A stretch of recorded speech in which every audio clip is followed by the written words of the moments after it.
Anyway, any other questions? Keep on going. Honestly, don't know what that is. Daniel, just trying to learn. I'm not even anti-Catholic. I have Catholic friends.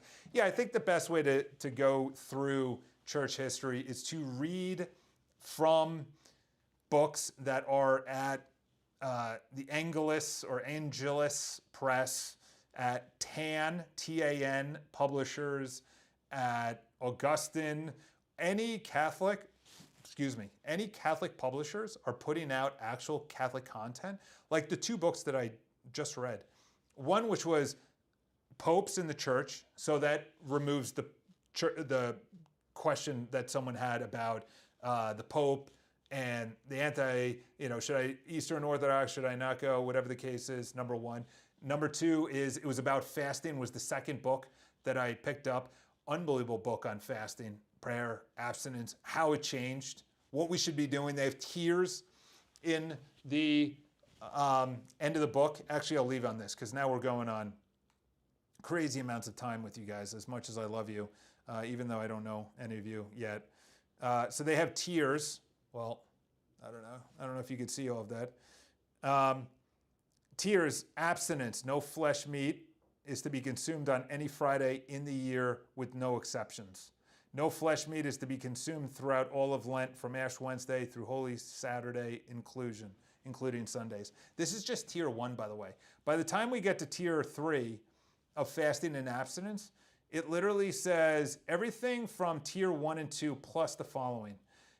Abstinence of the Virgin of the Purification of Our Lady. That's February 1st.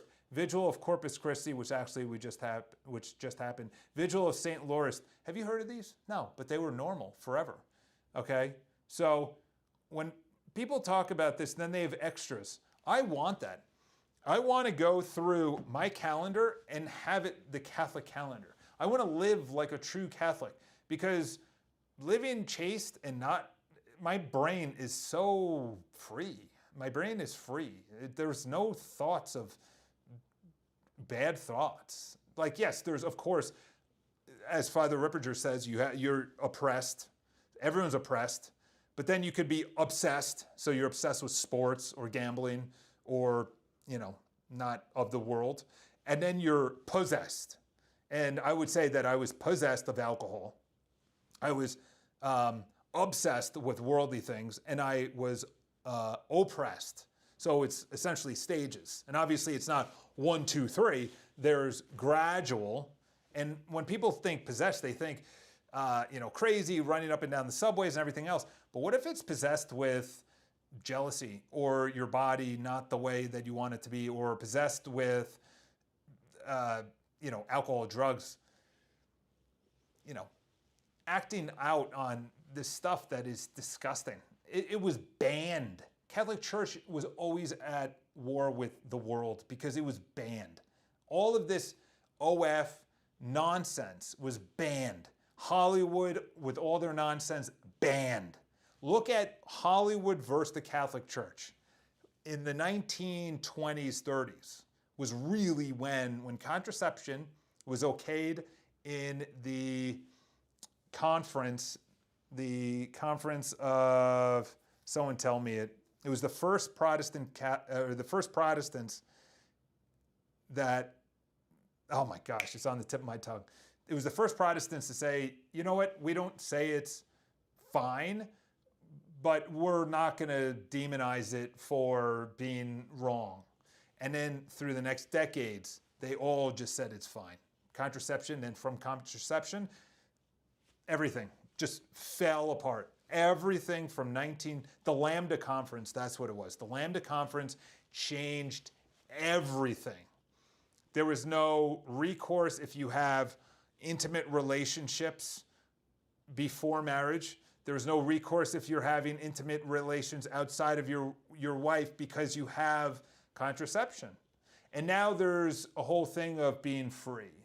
You don't have to be under the shackles of marriage. You don't have to be under the shackles of getting married early.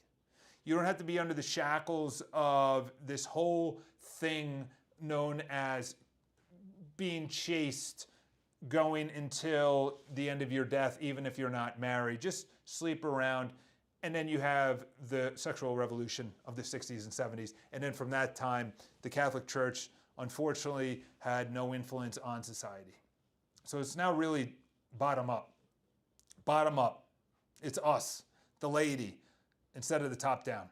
So I can go further into a lot of that stuff, but the Lambeth Conference changed everything. Protestantism changed everything. There's a book by Pope John VI. I think I just read it. I've been reading a lot of books on Catholic teaching by Catholic authors. By the way, don't buy it from the satanic organization known as Amazon. But the book that I just read, Humane Vitae, which is human, Vitae, so it's obviously Latin. Latin never is a dead language. We just got rid of it. The Catholic Church got dismantled after Vatican II. But Humane Vitae is essentially the Catholic Church's stance against contraception and what would happen. And I have a video coming out next week that you got to watch. And it talks about all about what happened from the 1800s, 1884, where the word contraception was first invented. And Catholic scientists, were the ones who were putting this out there because they needed credibility and some authority within the church to say to Catholics that it's okay to sleep outside of marriage and to use contraception. And oh man, just an absolute destruction from that. Government makes no sense if it isn't run with remembrance of God, divinity, Christ, otherwise it's tyranny. Every single government through history is completely wrong except when the government submits to the church. And the church is actually the church. In other words, that was the greatest flourishing ever in any time. Look at the cathedrals, the art, the statues, the ceilings, that everything was oriented and pointed to God. Everyone submitted to the church. Everything was good until nonsense just started corrupting the church. And then the church weakened its positions a little bit. And then the government just came, England, France, Germany, just wiped out all throughout. Just look at all throughout Europe, all throughout, there's some strongholds in the East that are still Catholic, but they got wiped out. In Russia, you just feel bad. You even feel bad for the Orthodox in Ukraine. Look up the history of Ukraine. That's a doozy. Or, a couple other countries that are still holding strong. So we need you guys. Anyway, God works in mysterious ways. Well, so does Satan, unfortunately, except his ways don't even realize they're happening because we're looking to make sense of the sins. Exactly, Dave Lopez, exactly, is that you make sense, you don't make sense because it's Satan who's making sense of it for you. You are justifying the sin. You are justifying drinking or going to a bar, or just listen to what the Catholic Church said about dancing or bad music or music in general. It's infecting the ears. It's infecting your fleshly desires. And you're like, oh no, that's just too much. Well, this is what happens. To the logical conclusion, this is what happens.